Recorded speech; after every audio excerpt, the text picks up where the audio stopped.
All right, let's do this. Welcome, Garrett, to the Biohacker Babes podcast. Thank you, Lauren and Renee. It's such a pleasure to be here. We're excited to have you. Yeah. And if you're listening to this on audio, we're going to urge you to go over to YouTube so you can see the video, so you can see Garrett's very cool background. And cool t-shirt. And cool t-shirt. Very cool t-shirt. Yeah. It's worth it. It's worth it, everybody. YouTube views. Yeah. So, Garrett, this is quite a bold statement, but you have created the solution for all of my aches and pains. When I first discovered NeuFit, I was trying to heal an ankle injury and I tried everything. I pulled out all the stuff, all the tools in the toolbox, acupuncture, peptides, red light, physical therapy, anti-inflammatories, PEMF, you name it. And nothing really moved the needle until I tried the NEUBIE. And I felt a shift finally after all this time. And after 2 sessions, I felt brand new. So I'm going to just dangle that carrot there for the audience. And then I want to kick off this episode with having you explain to us what happens to the body when we get injured, because I think that's sort of an essential understanding before we get into how the technology is working. What's happening to our body when we get injured? I'm so glad you shared that example, because I think that's an excellent jumping off point. And the dynamic there kind of plays beautifully into this discussion, where whenever there's an injury, there's essentially 2 components to it. There's possibly hardware damage, whether it be a bone, a muscle, tendon, ligament, nerve, etc. And then there's kind of the software component to it, which is how the nervous system responds to that injury or trauma. And the nervous system really is the software of the body, just to kind of set the stage here, where our muscles don't do anything on their own. They either contract or inhibit or relax based on the signals from the nervous system. So they're good soldiers doing what they're told to do at every moment by their commander, which is the brain and nervous system. And when you were doing things like taking peptides and using red light, and all these other interventions, those are great for helping to provide the resources and send blood flow and energy and raw materials to help heal and repair hardware. So there often can be value in that. But it seems like, based on your experience, for your injury and for many people's injuries and chronic source of chronic pain and stuff like that, for you, it was actually more of a software issue, where because of the initial injury, was it you rolled your ankle? Was it when you're in a performance, or what was the source of the injury? It was multifactorial. I actually was experimenting with a healing device that I shall not mention. And then I went to perform in Wicked on a raked stage in point shoes. So I think I put my ankle in a vulnerable position, and then I did some, aggressive work on it. Yes. And it turned into like very acute, very intense pain, like pinching pain in my ankle. Mm-hmm. So in response to that, you're on stage and you roll your ankle, there's potentially the hardware damage, but that software component, which seemed to be more relevant for you here, that's where, in response to that insult of rolling the ankle, your nervous system creates this whole host of protective patterns in response. And so that can include things like shutting down some muscles, like creating a lot of tension and holding on, embracing, holding on for dear life in others.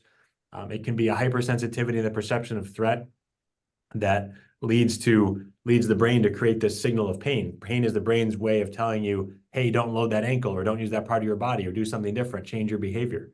And so there's this whole suite of protective services, protective patterns that your nervous system is imposing there, all with an eye towards trying to prevent you from moving, because it's thinking, we don't want to hurt this area any worse. It's thinking we need to brace and protect because we could get attacked again. This tissue could get attacked again at any moment, whatever it might be. And so when you're locked in that pattern, and sometimes those patterns become ingrained habits, and they can linger on even after any of the hardware damage has been healed. So even after the peptides and red light and PEMF and other things have helped heal it, those patterns can still linger on.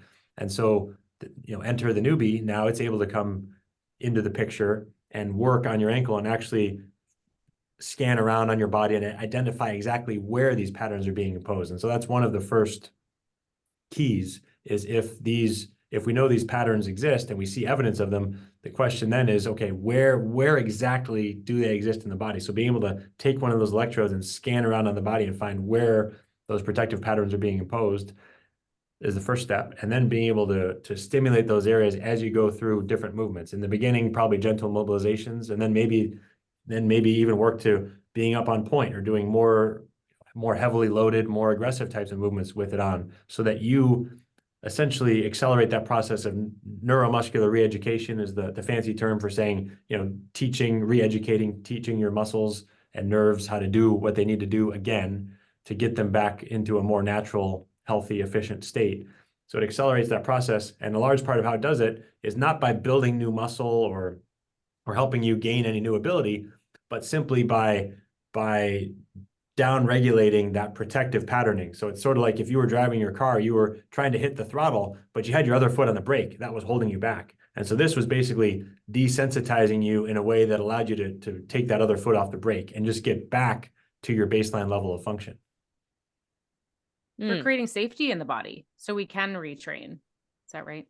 Exactly. Yeah. It's so interesting. We think about a lot of times these limitations as flaws within the body, but they're there for a reason. That's exactly like you said, comes down to safety. The brain doesn't think that it's safe for us to use those areas or move in certain ways. Same thing, fatigue is actually a protective response within the body. The body, especially like the mitochondria and this, think about the cell danger response and different things that I believe you've covered in your content as well. Fatigue is actually if there's an infection or high concentration of toxins in the body, that's the calming down the metabolic rate is actually a way of almost like going into a temporary hibernation of being able to say, okay, we're not going to pull these into the cells. We're going to slow everything down just enough to keep us alive, but not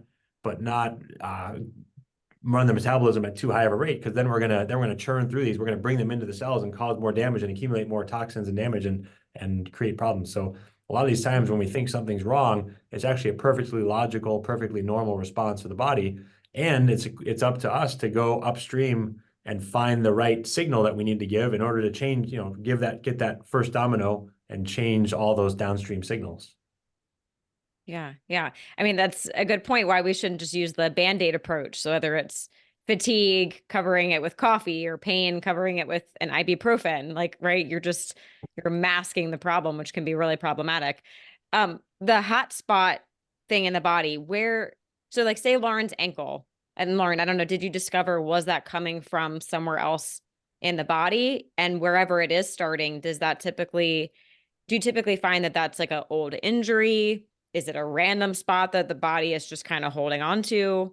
What's going on with the starting point? Yeah, maybe we can talk about how pain isn't always localized to the area that we think it is. Like our brain starts to tell us this is where the injury is, but there are other places in the body that are preserving or protecting. And that's where we're getting that kind of fight or flight shutdown. We can then zoom over to how we do the scan, the diagnostic. But can you explain those hot spots and how it's not always localized to where we think maybe the pain or the injury is?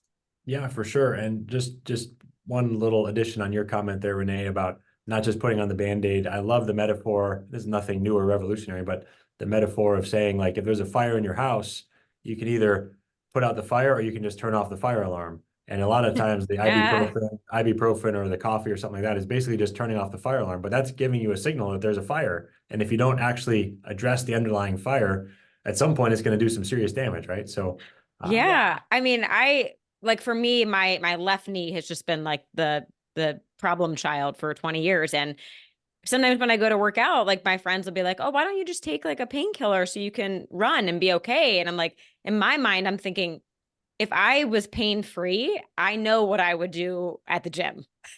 I would push it probably way harder than I should. So for me, it's almost like not taking it as my protective mechanism. I guess that's what it is.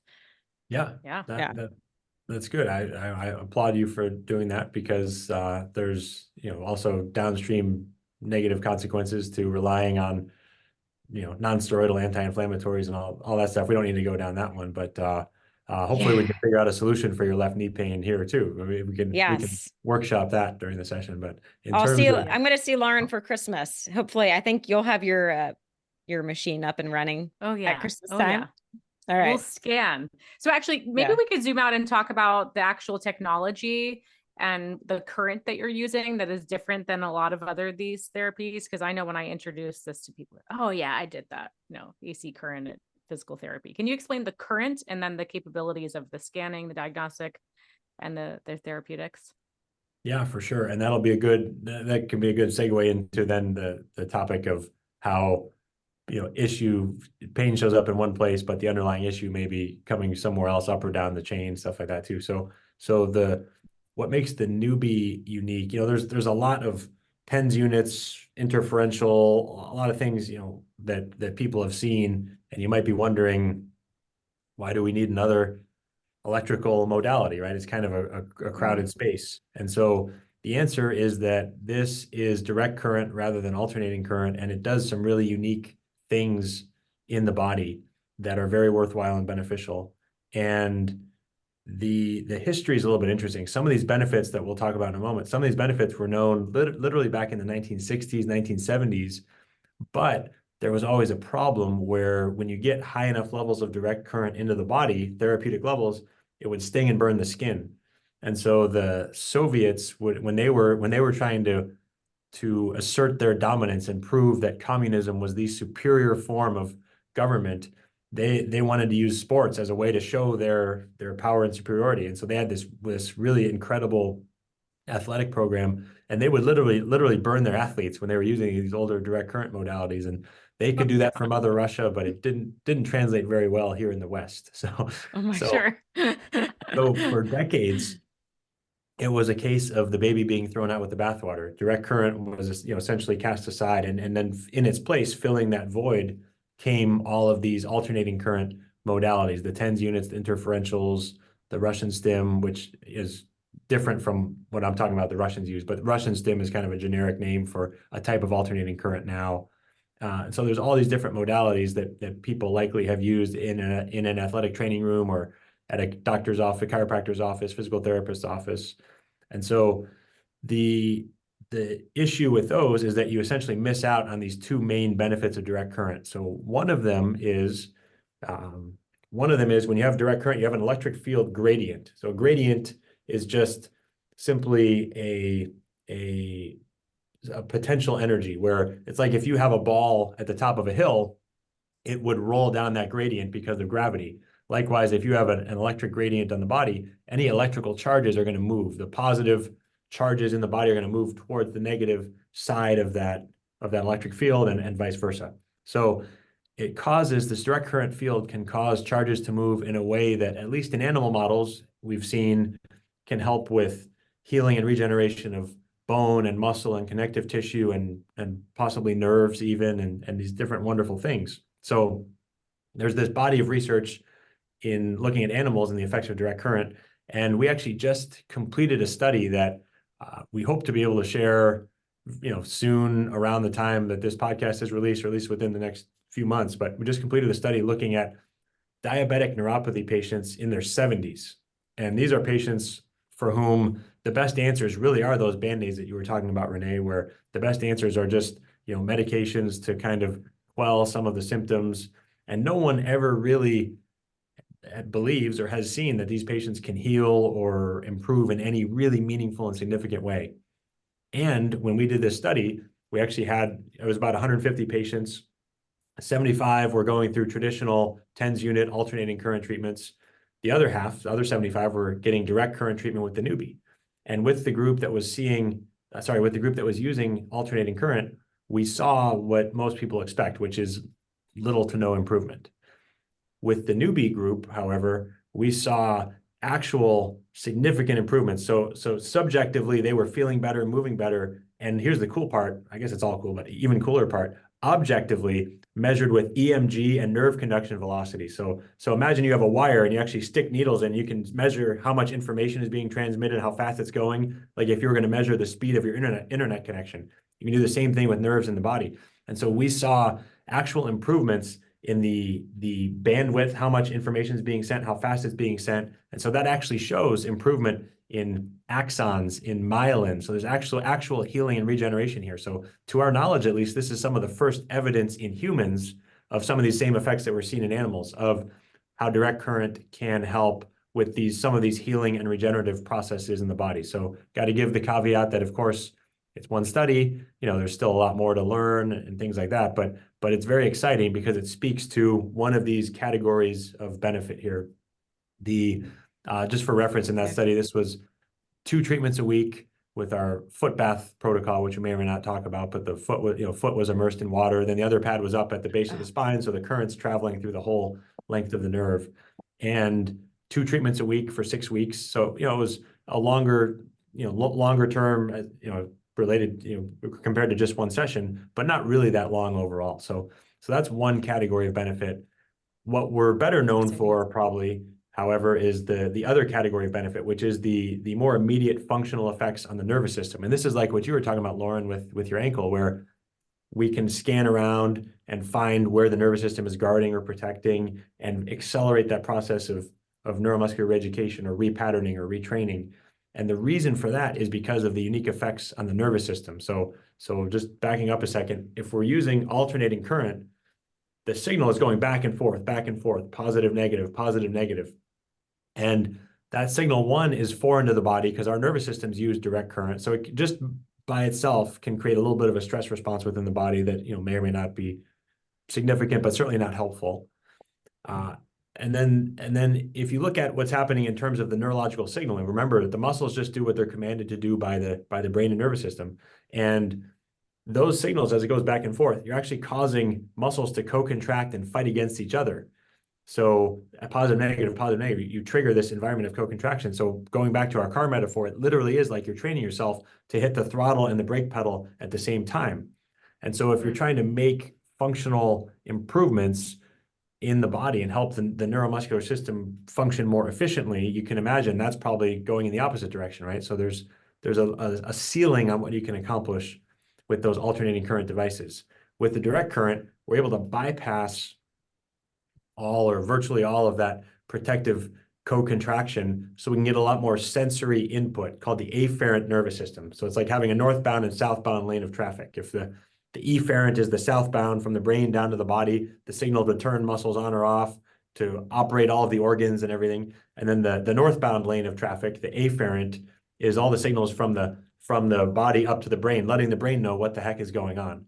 And so with the direct current, we're able to send basically those same northbound afferent sensory signals as if the body is moving. And based on that, we can tell where the body is able to move well and where it's not. Because if it is able to move well, if we were scanning, Lauren, somewhere on your ankle, or Renee, somewhere around your knee, scanning muscles that were working well, your brains would see that and say, oh yeah, that's just that muscle doing its thing, or stretching to this length, or handling this load, and there's nothing threatening about that. We know it's within our current capabilities. However, if we stimulate an area where you're actively guarding, or you haven't been using that area recently, then your brain's going to see that and say, whoa, Renee, we don't do that. Lauren, you're not supposed to use that area right now. And so you have this alarm response, and it basically feels like you scan around. It sort of feels like you're finding a trigger point. But the direct current, because of that effect on the nervous system, the way we can communicate with the nervous system, it allows us to find those areas. And then the way that you find it is basically the same way you fix it. You send that signal so that the brain and nervous system say, whoa. But then it sees enough times that it says, okay. And you essentially desensitize that area as you go through different movements. And there's a little more sophistication to it than that. But that's, at a high level, that's essentially how it works and why the direct current is important and valuable. And then just to close the loop, we were able, part of what makes this technology special is that we have been able to find a way to get that direct current into the body without stinging and burning the skin. And so we're now able to harness those benefits. I was going to ask That's that. good for people to know. It doesn't hurt. that bad. Russia. Yeah. So we're providing this continuous kind of clear communication, periphery to the brain, to the periphery to the brain. So we can kind of tamper fight or flight and increase that sensory information, as you said. It sounds so clear to me. If we're trying to recover from an injury, we want to get out of our body's way and allow it to do what it naturally knows how to do. But it seems like as humans, we're always interfering in that, interfering with the natural healing abilities. Yeah, Yeah. that's right. And if you think about what we would need to heal, how we would have healed perhaps in our hunter-gatherer days, just as a thought experiment. Imagine that you are a hunter-gatherer and you roll your ankle, likely not in point on a stage performing Wicked, but whatever it might be, right? You trip over a twig. If you're like can't move or you're limping around, you could be more vulnerable to attack.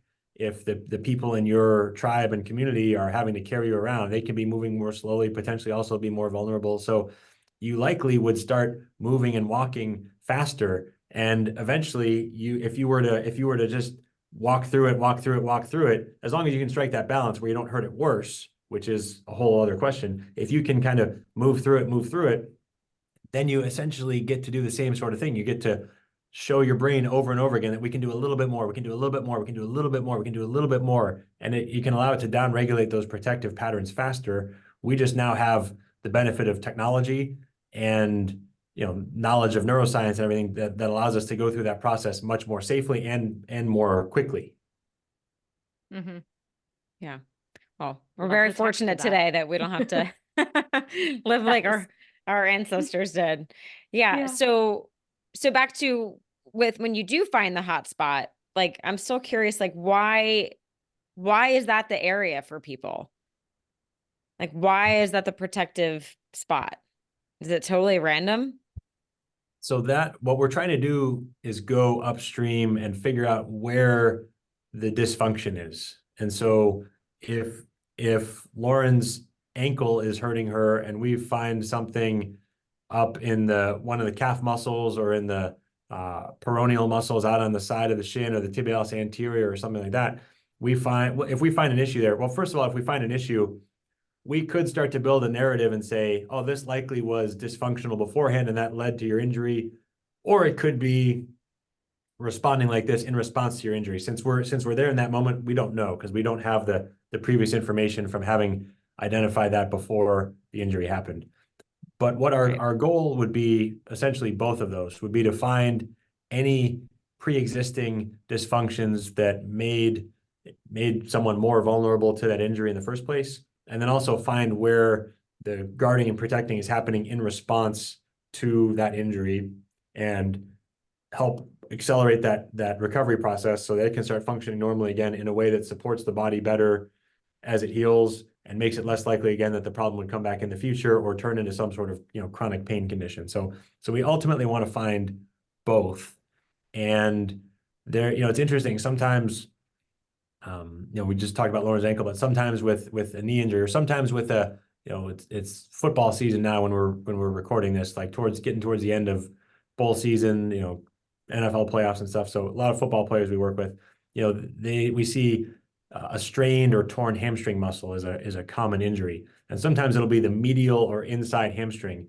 And sometimes we'll scan those athletes and we'll find that the issue is actually the adductor is more medially, more inside, like the groin muscles, or the lateral hamstring or something on the quad. It's something else. And so when that happens, that we can kind of start to build some sort of probable narrative around, hey, this groin muscle was probably dysfunctional and therefore it could not properly stabilize the hip and knee joints, and therefore that hamstring was essentially holding on for dear life, trying to work a double shift, do its job and also the job of that other dysfunctional muscle. And when it was in that state trying to hold on, it was just more easily, it's bracing. And so when you go to run and do these powerful movements, it can be more easily pulled apart essentially. And so we can find where some of those underlying issues are that likely set the person up for injury in the first place. And, it's usually related. It's more commonly, every once in a while, you'll find one where it's like, this is the contralateral limb, or that's weird. But normally it's, you find something in that same limb or something that's logically related to where it makes sense. But even if it seems like it makes sense, whatever we find, we basically have to put on our detective hat because we're doing this whole approach I would call functional neurology. I didn't make that up, but I think it kind of fits under that umbrella. So when we're doing functional neurology, we're essentially playing detective. We're trying to find what inputs we can give into this, black box of the nervous system, and then we're trying to see what outputs come out. And so if we're stimulating these one or two spots and the person feels better, great. What we found was related to why they had limited range of motion, why they had all these protective patterns. The brain perceived that loading that area was threatening. And now we've taught the brain that it's safe to allow that area to work again. And now things are feeling better and working better. That's good. We kind of went upstream and found that first domino. That's awesome. If for some reason it doesn't work, we know, okay, that wasn't it. Now let's try others. And so we can kind of play detective and take that iterative approach. But it can be, oftentimes muscles that are related to moving that joint, or synergistic or antagonist muscles, or sometimes it is closer to the area itself. There's this well-established phenomenon of referred pain and trigger points and different things that other people are far more expert and have dove more deeply down that, topic than I have. But there's those types of phenomena. Talk about, like, if you have a rotator cuff injury, the rotator cuff muscles are actually on the back side of the shoulder, on the shoulder blade, but sometimes that pain can refer into the front and stuff like that too. So those are conversations that we sometimes would have to have, or that practitioners would have to have with people, to say, like, yeah, you're feeling the pain there, but it's actually from this muscle here. And then even better, let's work on that muscle there. We have this hypothesis, and if we're right, you'll feel better, and then we'll all feel better, right? So that'll be great for everybody. Yeah. It almost doesn't matter, like, what came first, chicken or the egg. It's like, if it works, it works. And this really fits into, like, the root causes approach that we talk so much about on the podcast and in the functional world. If we zoom out and get a greater perspective of how the ecosystem is functioning as a whole, we get more information. And we talk a lot about, like, the bucket theory. It could be one thing that kind of spills your bucket over. In my case, it was whatever I did that night before that my ankle started hurting, and I could blame that one thing, or I could zoom out and say, oh, there were already previous imbalances or stress responses. And through the scan, I mean, that was so revealing. I had pain in my ankle, but I found all kinds of stuff, like up into my hip complex and my quads and my hamstrings. But if I didn't have that scan, that diagnostic feature, I would have just been hyper focused on the ankle. And I think a lot of us do that when we feel pain. We're like, I got to just keep focusing on this, and we beat our heads against the wall. If I do enough for this one area, then it'll get better. And I think that's a stress response in itself. So it sounds like this is really like the ability to zoom out in a really powerful way. Yeah. And sometimes it is the ankle, and sometimes the things that you had tried, the peptides, the red light, the other things you had listed, sometimes they would do it, but oftentimes not. And so it is a matter of finding that thing. If I could also, just one other example of that bucket metaphor that's really fascinating. So we talk a lot about the biopsychosocial model of pain. So when people have chronic pain, there's all these different contributing factors to it. And essentially we use that same model of a bucket, where if you have some sort of tissue damage, that goes in the bucket, but also if you didn't sleep well last night, or are reacting to a food, or have other stressors and challenges in your life, that goes into the same bucket. And so there's this really interesting phenomenon that, maybe some of your listeners will have experienced, where if we have pain, like, hopefully people aren't in pain right now, but if you do have pain, think about where it is. And I would be willing to bet that for virtually everyone here, that when you do have pain, like, throughout your life, it tends to be in the same place. And part of the reason for that is that imagine your bucket is near full, and then you're facing a deadline at work and your boss is criticizing you, and you start to think, oh my gosh, I could lose my job. And that has survival ramifications, right? Because if I can't afford to pay my rent or put food on the table, like, I'm in deep trouble, right? So it actually activates this really intense fear response that might not seem rational, but is there nevertheless. And so if, we don't have it, well, then also pain is our brain's way of saying, change your behavior, do something different. And yet we don't have I'm at risk of losing my job muscle or tendon to start triggering for pain. And so if the brain wants to use pain as a signal to get us to do something different, it's not going to invest the energy and resources to build some whole new elaborate pain pathway. It's going to use a well-rehearsed pre-existing pathway. And so a lot of times when people have pain in one place, like for me, that would be my right hip, where I've had all sorts of also structural stuff with, from playing ice hockey and cartilage damage, and we had one surgery and stuff like that. But, so if I feel pain there, sometimes it's not from anything I did, structurally to my hip. Sometimes it's from, gosh, I flew in late last night and I had to eat some foods that didn't react that well with me, and these different stresses and challenges. And I've got 3 events, coming up back to back, and it's just like my body's having a little trouble keeping up with it, and so that could be the trigger. So that's it's kind of interesting when you're looking at chronic pain, because of course pain sucks, and it can be, especially some of these more severe like CRPS type or fibromyalgia type pain syndromes can be debilitating for people. But sometimes understanding this kind of underlying neuroscience of pain is empowering, because it helps us understand that we have some avenues whereby we can intervene and potentially help people. And sometimes just the understanding alone helps reduce the perception of threat by giving some predictability and understanding. And sometimes that alone can help. Yeah. I think that's so true. We so quickly just veer to, oh, pain is bad and now I'm flawed and something is wrong, rather than entertaining the curiosity or just trying to get to know the communication. Mm-hmm. Yeah. When you mentioned the bucket, I just couldn't help but share that. Oh yeah. No, that's so fascinating. The well-rehearsed pathway.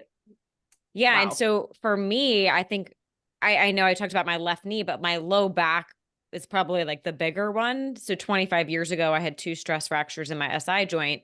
And well, 2 kind of interesting stories. One, people are always like, oh, how did you get that injury? And I had landed a jump in ballet class one day, and I felt the shooting pain go all the way from my ankle all the way up to my neck. And that was the day that I knew there was a problem, but there was so much that led up to that. I mean, so many muscular imbalances. Ballet itself is very aggressive on the body.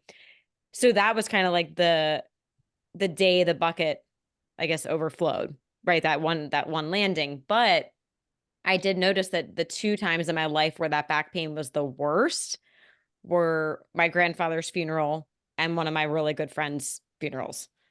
2 funerals.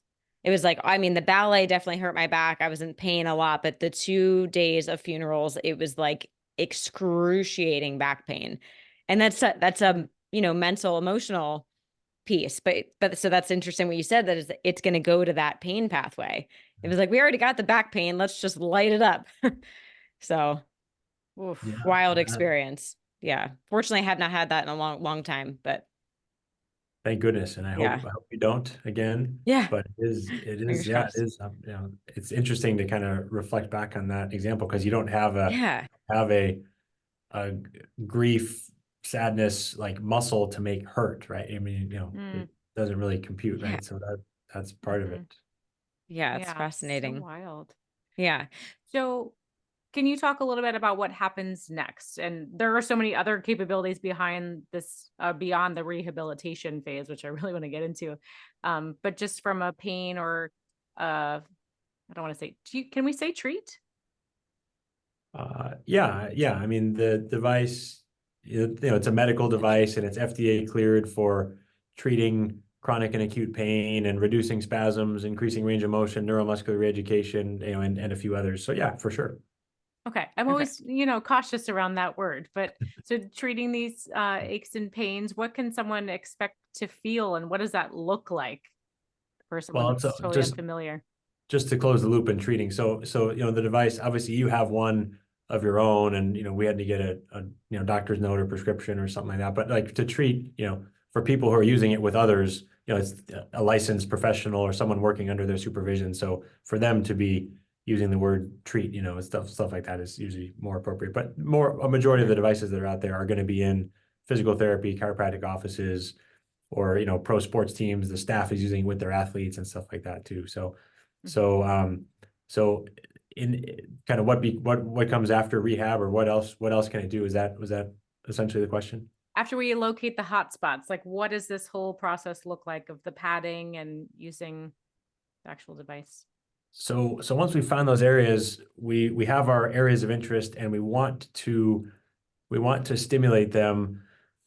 And what we basically want to do is teach the brain that it's okay to allow that to happen. That, you know, taking the other foot off the brake type of metaphor, teaching the brain that that's safe, and we're not going to get hurt if we allow that muscle or that area to get back to its baseline level. So I like to draw a distinction between rehab and training. There's actually a lot of overlap. A lot of the goals are the same. A lot of the techniques are the same. Where I would draw the difference is to say rehab is getting rid of these compensatory and protective mechanisms to get back to baseline. And then training is taking that baseline level and raising it and increasing capacity over time.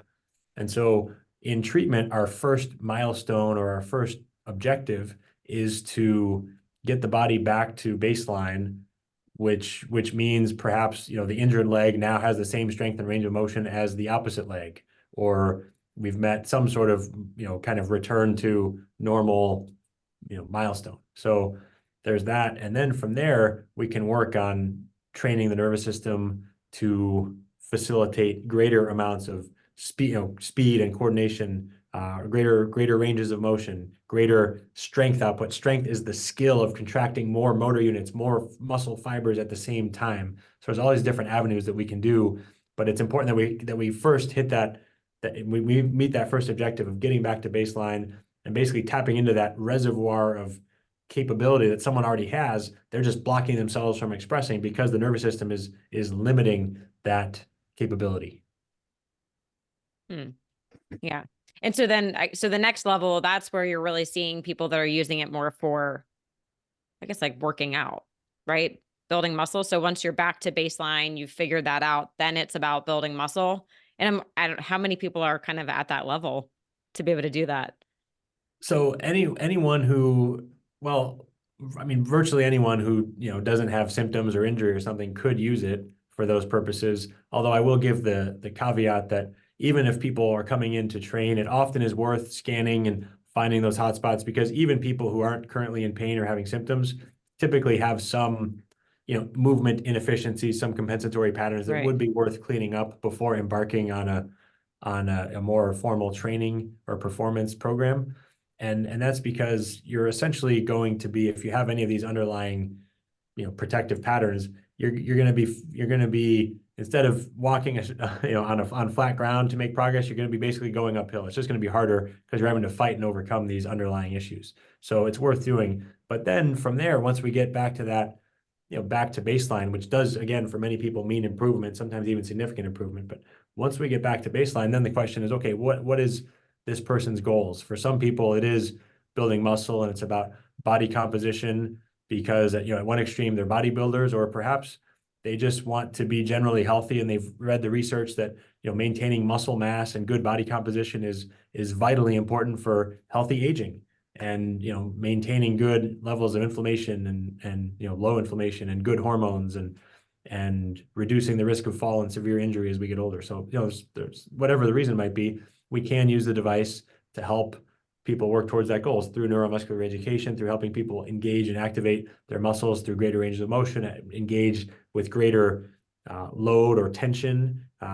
Do it when in cases, especially in cases where traditional resistance exercise is not accessible. But just staying on this topic for a moment, two of the first published studies released on the NEUBIE were looking at the effects of using the NEUBIE on muscle hypertrophy. And the first one was an acute study looking at just what happens in the immediately in the 24 and 48 hours after one workout. And then the other one was looking at what happens over a full 8-week training cycle. And we essentially found that the same things are happening, whether you use the NEUBIE with no external load or you use traditional resistance exercise, weightlifting, you know, say 75% of 1 rep max, a weight where, you know, you can do 10 or 12 reps and then you're tired and you couldn't do any more.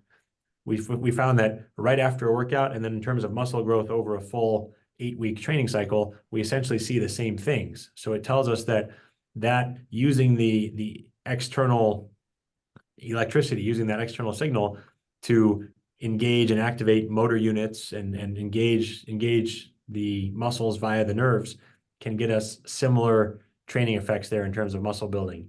And then you could have other goals like Like, if you're on stage and performing, maintaining or increasing your range of motion is something that you want to work on. And of course, there's a huge neurological component. Your brain has to recognize that it's safe to go through all these great ranges of motion in order to allow you to continue to do that. And so there's a strong neuromuscular component there.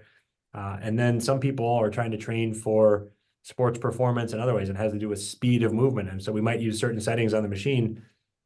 If I already talked about the Soviet sports program once, but one other point about them I'll mention. There was a great researcher. So some people in the sports world know, like Yuri Verkhoshansky is typically credited as being the father of plyometrics. And there was another researcher named Vysochin who had a paper that he found the underlying factor in speed. So for these category of people that want sports performance, speed is one of the biggest, most prized traits that athletes want. And this researcher was trying to look at what was it that separated the Soviet athletes that were like great, winning Olympic medals versus the ones that were just good in their region but couldn't make it to that next level. So he looked at all the different factors and physiological traits. A lot of people thought it was going to be strength. Turns out the strength was number two, but the number one factor was the ability to relax opposing muscles. So if you try to contract really hard in this direction, that's limited. If I can relax here, I can move quickly. But if I'm fighting it, it's like, again, going back to that metaphor of hitting the throttle and the brake pedal at the same time, the body is resisting its own movements. So by training the nervous system to turn on and off quickly and get better at relaxing in between contractions, we can actually help program in greater speed. So there's different things we can do once we get into that training realm, depending on somebody's goals. Yeah, That's cool. I so didn't know awesome. about the speed component. It's just such a wide variety of applications. It's just so incredible to me that like a bodybuilder could use this before a show to get like better pump, or an athlete or a dancer. I was using it a lot before doing shows, just like you said, to increase the mobility and the safety. To then the other end of the spectrum, just like really intense rehab. I don't know if you're willing to share Amy's story, but I always think of that as like the magical gold success story through NeuFit, but incredible range here. It's Also unlike to anything like, else. I'm thinking like the elderly population that maybe it's not really ideal for them to be lifting a barbell at the gym, like for them to be able to keep on or keep increasing their muscle mass as we age. Cause like you said, it's so important. And I love all the work that Dr. Gabrielle Lyon is doing now, really increasing the awareness around muscle is the longevity organ. And I'm personally scared that when I'm 90, I'm not going to be able to work out. So this is super cool technology for that. Yeah, and that definitely seems to be a use case. We have to have our scientific reservations here to say, well, the subjects in this study were college students who were able to be recruited on campus at the school that was doing the study. But so we haven't studied the elderly population, but there is evidence that electrical stimulation, not even the NEUBIE, there's evidence that some electrical stimulation generally can help build muscle mass. And I will, of course, believe the NEUBIE can do it even more safely and effectively and more sustainably over a long period of time too. But there is some evidence for that. Lauren, you mentioned Amy's story as well, so I'd be happy to share that. So I guess I'll plug my own book, the NeuFit Method. So in the introduction to that book, I tell Amy's story, and Amy is a really fabulous, inspiring woman. She came to see us. She had a spinal cord injury and was paralyzed for 25 years. She came to see us in her late 40s. The accident was back in her early 20s. She was riding a horse, got thrown off, fell and broke her neck and her thoracic spine, and was paralyzed from the belly button down. So she, it's been a while since I looked at the details of which vertebrae was broken and stuff like that. But generally, she was wheelchair bound, and she had adapted to life in her wheelchair. She was, has a great attitude, had a job, has had relationships, and just was leading a very good life, and doing so in a wheelchair. And she was here in Austin, where our home office is, and so a friend referred her in to, saying, hey, these folks are doing something neurological. Maybe you want to go in and try it out. And she has that great mindset of being open. Sure, I'll try it. She wasn't expecting much, but when she came in, she actually very early on started having some new feelings and new sensations. And and relatively quickly started, getting more sensation and started sweating in her legs below her level of injury, which is important because that's an indicator that the autonomic nervous system is coming back online. So we talked about the northbound and southbound, right? The motor output. We talked about the sensory input. Excuse me. Just trying to get a sip there. So we talked about those. Then there's the autonomic nervous system, the signals the nervous system sends to keep our heart beating, to dilate and constrict blood vessels, to cause us to sweat. And so the fact that she was having better circulation and her legs were warmer, and the fact that she was sweating down in her lower extremity was a great sign, because that told us that the nervous system was starting to communicate down there. And then she started being able to sense hot and cold and feel the surface of the ground underneath her feet. And then she started getting a little bit of movement back. And then over the course of a year and a half or 2 years, she went through learning to literally roll and crawl and walk, and going through the same developmental sequences that we would go through learning to walk as young children. And there's a great story where it was around the holidays, and she had arranged a big gathering of many of her family members at a restaurant. And she arranged so that they would all be there. And she came in, and of course they're expecting her to see her in her wheelchair. And she walked in a walker. And this is the first time her family had seen it. And so they're just like, oh, they're going crazy, and people are crying and have the biggest smiles on their faces. And just to hear her talk about this, it was amazing. But so she, we have a very wonderful video of her talking about her experience, and she's very graciously, she came on and did an episode of our podcast and shared her experience and everything. And it's great for what happened to her. And it's great because it inspires other people to know that more is possible, that the power of neuroplasticity and the ability that we have as humans to adapt to our environment, to adapt to change, to heal from trauma is significant and powerful, even after 25 years, when it's been written off that she could ever heal in any real significant way. It's incredible. Mind blowing. Yeah. Wow. It's a long time incredible. too. Yeah. Thanks for sharing that.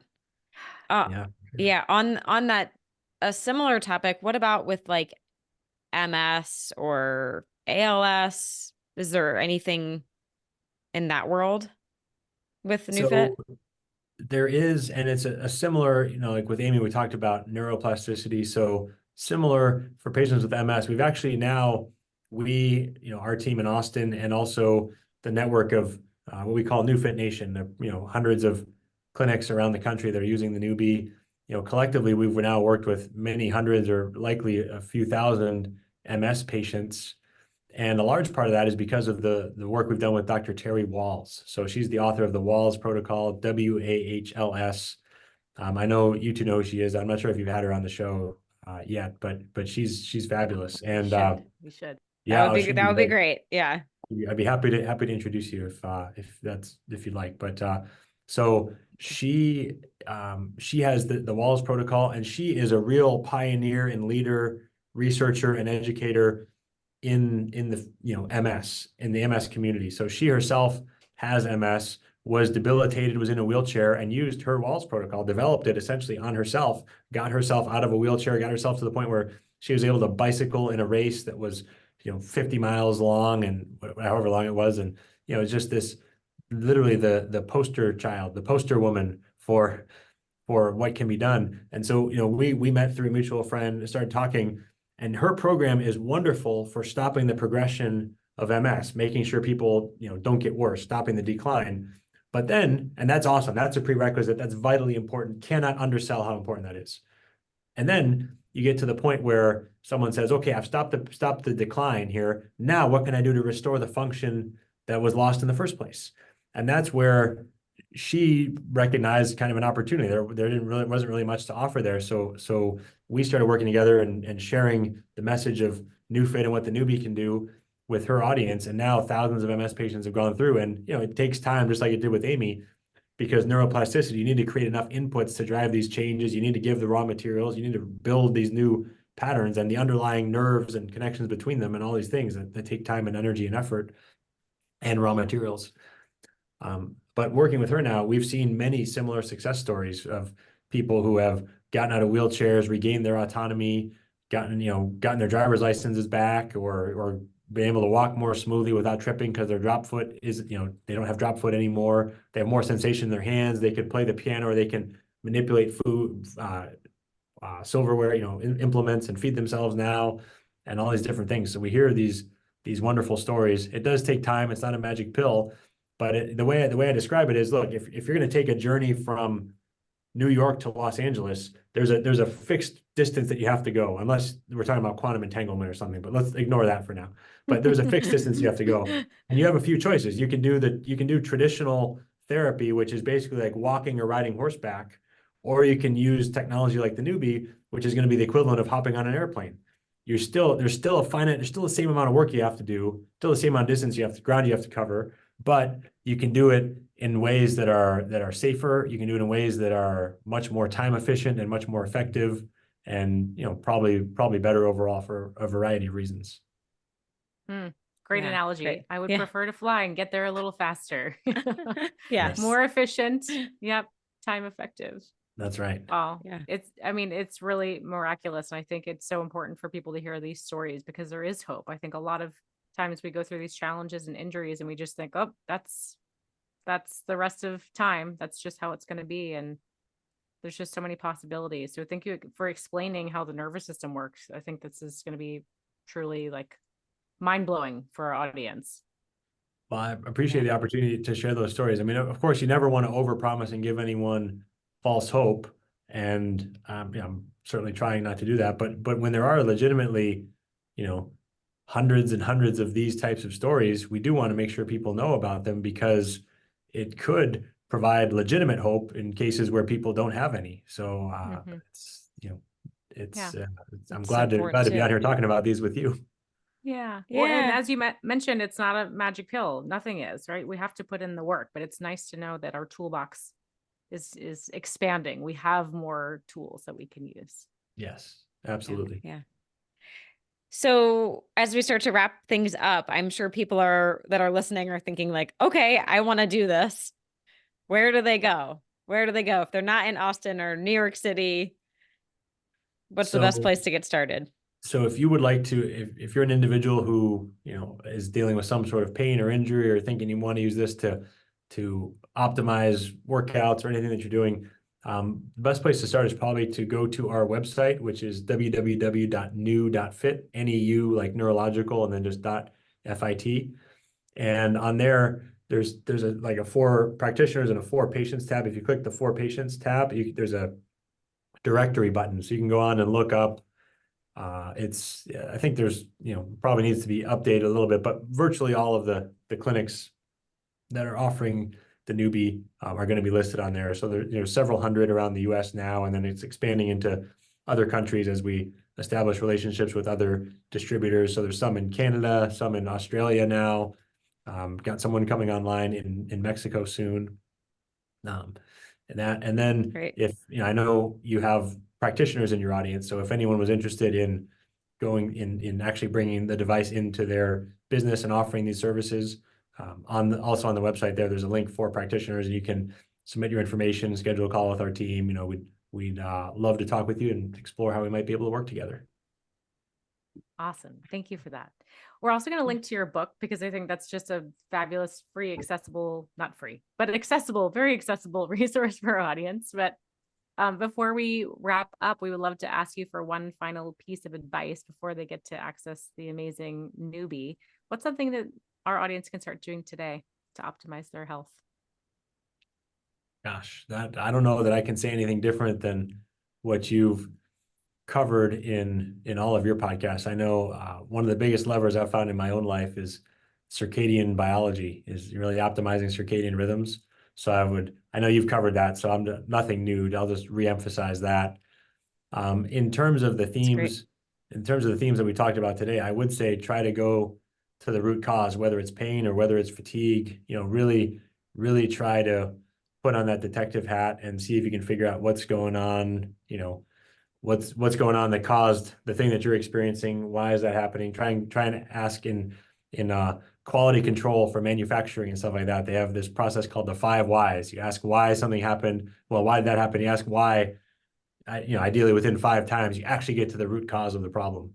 So I think I I think love that. asking Five why is whys. probably- Yeah, I like that. Yeah, I've never heard of that. It's the best question of all time. Why? Why? Yeah. Thank you That's for saying great. that. And like anything that's worth doing is worth repeating. So yes, thank you for sharing the circadian biology. I think that's so powerful. In addition to Yeah. everything you shared today, we're so grateful that you spent your time with us. This is long overdue. It is, yes. Thank you both for having me on. I know it is long overdue, and the best things are worth waiting for. Heck yeah. Yes. We agree. Yeah. Yes. Well, thanks so Great. much, Garrett. Thank you Yeah. both. And thanks to everyone that tuned in today. We'll see you next time.